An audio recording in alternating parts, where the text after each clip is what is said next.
OLX पर add देखकर फ्राडिया हैवल गाड़ी खरीदने आया और टेस्ट ड्राइव करने गया तो वापस ही ना आया। ऐड लगाता हूँ OLX पे और उसी दिन एक शख्स से रब्ता करता है। जो डील हो रही थी वो 88.5 लाख की हो रही थी। तमाम गाड़ी का मुआयना करने के बाद वो मुझसे जो है वो टेस्ट ड्राइव का मुतालबा करता है। किस दिन का ये वाक़या? जी, मैं 21 जून 2025 को ऐड लगाता हूँ OLX पे और उसी दिन एक शख्स से रब्ता करता है और जिस तरह नॉर्मली सब परचेज़र अपना इंटरेस्ट शो करते हैं वो भी अपना इंटरेस्ट शो करता है। और उसी दिन वो बंदा मेरे से एक टाइम तय करता है शाम 6:30 बजे का। तो वो एग्जैक्टली 6:30 बजे हमारे घर के बाहर होता है। मैं उसे रिसीव करता हूँ और बंदा बड़ा मुहज़्ज़िब सा प्रोफेशनल लग रहा होता है और तमाम गाड़ी का मुआयना करने के बाद वो मुझसे जो है वो टेस्ट ड्राइव का मुतालबा करता है। तो मैं थोड़ा सा हेजिटेट होता हूँ क्योंकि बिल्कुल अभी ना हमने कोई डील डन की है, ना पेमेंट डन की है, ना कोई प्राइस डिस्कशन की है और वो मुतालबा कर रहा है।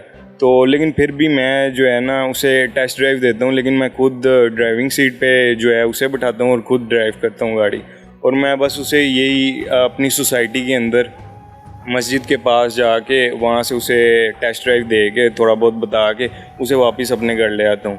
वो घर लाने के बाद वो हमारी थोड़ी प्राइस पे डिस्कशन होती है। जिस तरह नॉर्मली सब परचेज़र कहते हैं कि ये प्राइस थोड़ी कम करें और मैं थोड़ी ज़्यादा मांग रहा था, तो हमारा एंड पे यही तय पाता है कि कल वो अपने जो फ्रॉडिया है वो अपने भाई को लेके आएगा और उसे गाड़ी दिखाएगा और बताएगा कि मैं कितने में मतलब आपके साथ डील डन करूँगा।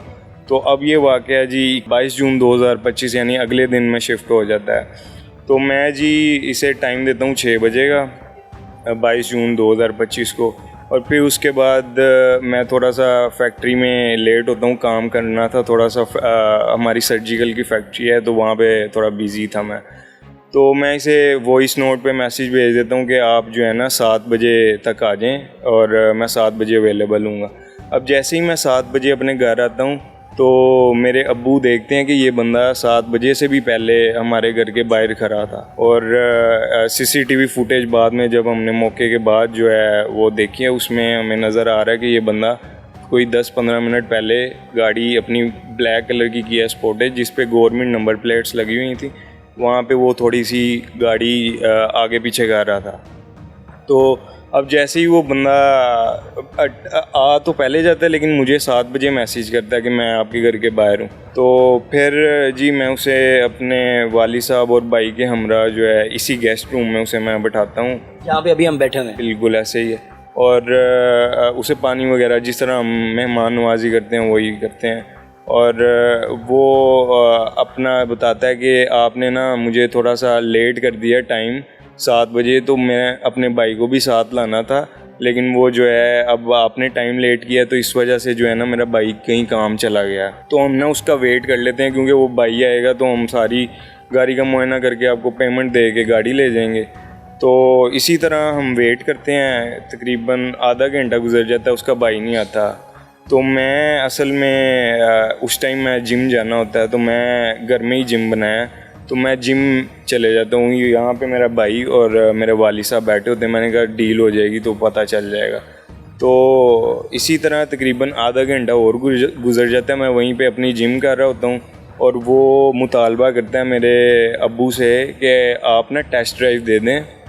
और वो डिमांड भी मेरी करता है, कहता है हसन भाई कहाँ पे हैं। वो मुझे असल में इजी प्रे समझ रहा था क्योंकि कल मैंने टेस्ट ड्राइव उसे दी थी लेकिन मैं खुद चला के दी थी। तो वो बताते हैं जी वो तो जिम कर रहा है। तो मेरा भाई वहाँ से जो है ना कहता है चले मैं टेस्ट ड्राइव दे देता हूँ। तो वो इसी तरह टेस्ट ड्राइव देने के लिए वो मेरे भाई को साथ ले जाता है और अपना बज़ाहिर एक बैग यहाँ पे छोड़ जाता है जिसमें वो बताता है जी मेरी पेमेंट यहाँ पे ही है। कितनी पेमेंट तकरीबन 88.5 लाख में हमारी डील हो रही थी। तो वो बता रहा है जी ये पेमेंट यहाँ पे मैं छोड़ जाता हूँ और मैं आप हिफाजत के लिए अपने भाई को साथ भेज दें। तो मेरा भाई भी वो चले जाता है, उसका सोसाइटी में जाते हैं तो वो सोसाइटी के बाहर का कहता है कि मुझे आप ना क्रूज़ कंट्रोल और ये सारी चीज़ें टेस्ट करा दें, अडेप्टिव क्रूज़ कंट्रोल। तो हमारे साथ ही सोसाइटी के एयरपोर्ट है, रिंग रोड है, तो वहाँ मैकडोनल्ड के टूल बूथ से जो है वो चढ़ते हैं और वहाँ पे उसे प्रॉपर जो है वो क्रूज़ की टेस्टिंग और सारी चीज़ें करा देता है। और वो वहाँ से एग्ज़िट लेते हैं, DHA फ़ेज़ 6 का जो है ना एग्ज़िट बूथ, वहाँ से वो एग्ज़िट लेते हैं। और एग्ज़िट लेने के बाद जो है दोबारा अंदर से जो है ना DHA फ़ेज़ 6 के अंदर से सोसाइटी के अंदर आ जाते हैं। जैसे ही वो अंदर आते हैं, जिस गाड़ी में वो बंदा किया स्पोर्टेज में आया था वो हमें तो नहीं मालूम क्योंकि उसमें कोई बंदा नहीं था, सारे उसके शीशे गाड़ी के काले थे। अब पता नहीं एक बंदे थे, 2 बंदा था, हमारे साथ तो हाँ एक ही बंदा आया है। और वो जो है आता है सोसाइटी के अंदर, बिल्कुल जो है हमारा कॉर्नर पे एक घर है 126 नंबर, हमारा 134 है, वो वहाँ तक आ जाते हैं। और उसके बाद जो है वो फेक कॉल करता है कि जो है अपने भाई को कि मेरा भाई जो है ना वहाँ पे मेन पे आ गया, लेकिन उसे ना रास्ता समझ नहीं आ रहा, तो हम उसे ले आते हैं यहाँ पे सोसाइटी के अंदर। तो वो असल में फेक कॉल करता है। ये जो किया स्पोर्टेज के अंदर जो हाँ ये बंदे बैठे थे कि इसको कॉल देता है कि आप मेरे पीछे आ जाओ। तो जैसे ही वो कॉल करते हैं ये निकल जाते हैं वहाँ पे मेन पे, मेरा भाई और ये फ्रोडिया, और ये जाते हैं वहाँ पे, अभी मेन पे ही निकलते हैं। और वहाँ पे एक फार्मेसी होती है और वहाँ पे ये ना एक्टिंग करता है कि मेरी ना तबीयत काफ़ी ख़राब हो गई है और ऐसे गिर रहा है, मतलब मैं काफ़ी ज़्यादा तबीयत ख़राब हो गई है। तो मेरा भाई असल में डॉक्टर है और वो मैंने बताया कि इन गुड फेथ जाता है मेडिसिन लेने, लेकिन उसे थोड़ा सा जो है ना शक होता है कि मैं गाड़ी की चाबी ले जाऊं या गाड़ी बंद करके जाऊं। लेकिन वो उसका माइंड एकदम डाइवर्ट करता है कि आप मेडिसिन लेने जा रहे हैं तो पैसे मैं दे दूं या आप दे देंगे। तो वो बस इसी कश्मकश में जो है वो चले जाता है और फार्मेसी पे मेडिसिन ऑर्डर करता है और पीछे गाड़ी पे नज़र रखता है कि कहीं ये लेके निकल ना जाए।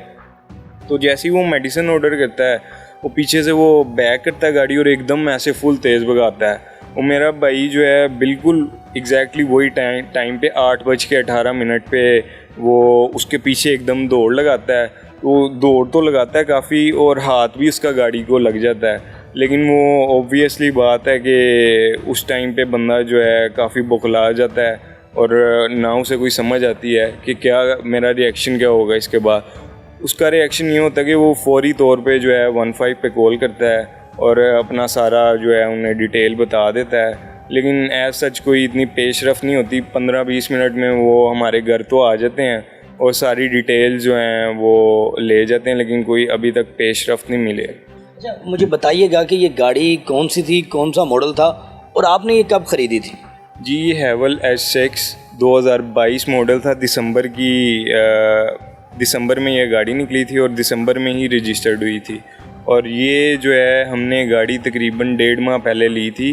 वो बंदे से भी ली थी जो असिस्टेंट कमिश्नर था, मुल्तान से हमने ये गाड़ी ली थी। वो आपने ऐड देखा था कहीं पे? जी बिल्कुल, ये पाक व्हील पे ऐड देखा था और वहीं पे हमारी डील हुई थी और वहाँ से हम गाड़ी लेके लाहौर आए थे। अच्छा, मुझे बताइएगा जब वो आता है यहाँ पे, आप जो स्टोरी बता रहे हैं उसमें एक बैग भी आपके घर छोड़ के जाते हैं, वो बैग साथ फिर लेके तो नहीं जाते? जी बिल्कुल, वो बैग यहाँ पे ही छोड़ जाता है। वो 80-85 लाख रुपया जो उसमें था वो उसके अंदर ही था? वो 80-85 लाख तो क्या, उसमें 1 रुपया भी नहीं निकला। उसमें निकले हैं, उसने जूसेस रखे थे नेस्फ्रूटा के और वो भी इस डायरेक्शन में रखे थे कि जिस तरह वो लगे कि नोटों की दथियाँ पड़ी हैं। इसमें जो है मैं एक आपको और चीज़ ऐड करना चाहूँगा कि अगर मेरा भाई वहाँ पे जाके जिस तरह उसने बताया कि फार्मेसी से आप ले आओ, तो अगर कोई मतलब वो वहाँ पे रेजिस्टेंस भी शो करता ना, तो ज़ाहिर बात है कि वो जब उसने किया स्पोर्टेज को कॉल दे दी थी वो गाड़ी उसे कवर करने के लिए ही गई थी।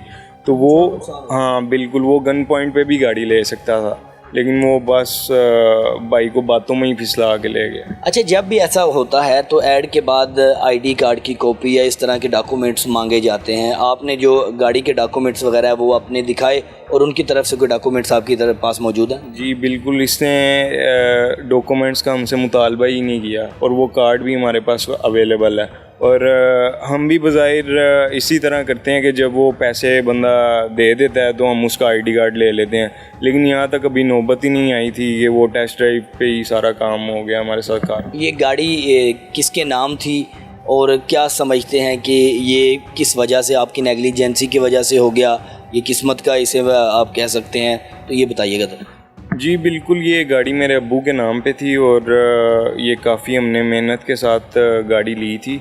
और बस यही मैं कहना चाहूँगा कि रिग्रेट तो कोई नहीं है, क्योंकि बस अल्लाह की ज़ात ने कहा कि आपके जान और माल दोनों से मैं आपको आजमाऊँगा, तो ये आजमाई समझ के हम तो सब्र कर रहे हैं। लेकिन ये है कि मैं अपील करना चाहता हूँ कि हमारी चीफ़ मिनिस्टर मरीम नवाज़ काफ़ी अच्छे काम कर रही हैं, तो इस पे भी फौरी तौर पे एक्शन लिया जाए, क्योंकि आजकल सेफ सिटीज़ कैमरे हैं हर तरफ, तो जहाँ से वो निकला है वहाँ पे ट्रैक करें। और उससे आगे भी ज़ाहिर बात है सेफ सिटीज़ कैमरे, तो ये अगर ट्रैक करना चाहें तो ये एक दिन में ही ट्रैक कर सकते हैं। अच्छा, मुझे बताइएगा कि ये आपने ऐड लगाया, वो आपके घर आता है, एक बैग छोड़ के जाता है, एक फ़िल्मी कहानी बनाता है आपके साथ, आपको हाईजैक जिस तरह बंदे को करते हैं वैसे करता है। तो ये गाड़ी आपने जब ली, ये कितने की ली थी और इस वक्त कितने की उसको सेल कर रहे थे? जी हमने ये गाड़ी 1.5 माह पहले तकरीबन 87 लाख की ली थी, और ये हमारी इसके साथ जो डील हो रही थी वो 88.5 लाख की हो रही थी। ये सेल क्यों करना चाह रहे थे आप? ये सेल हम इसलिए कर रहे थे कि इसका एक नया मॉडल आ गया, हम वो लेना चाह रहे थे, हैवल का फेस लिफ्ट मॉडल, तो वो लेना चाह रहे थे, उसके ही सिलसिले में हम इसे सेल कर रहे थे। अच्छा, आखिर में मुझे बताइएगा क्या कहना चाहेंगे? गाड़ी चोरी हो गई, अभी तक मिली नहीं, FIR भी करवा दी, सेफ सिटी वगैरह से चेक करवाया आपने, क्या कहना चाहेंगे? जी सेफ सिटी का मैं बताना चाहूँगा कि ये हमारे साथ बिल्कुल ताउन नहीं कर रहे, क्योंकि ये सैटरडे को हमारे साथ ये वाक़या पेश आया और वो कहते हैं संडे को सारे दफ्तर बंद होते हैं और मंडे को आपको फुटेज मिलेगी। आज भी मंडे है और अभी तक हम उनसे रब्ता कर रहे हैं, हमें कोई इतनी प्रोग्रेस नज़र नहीं आ रही।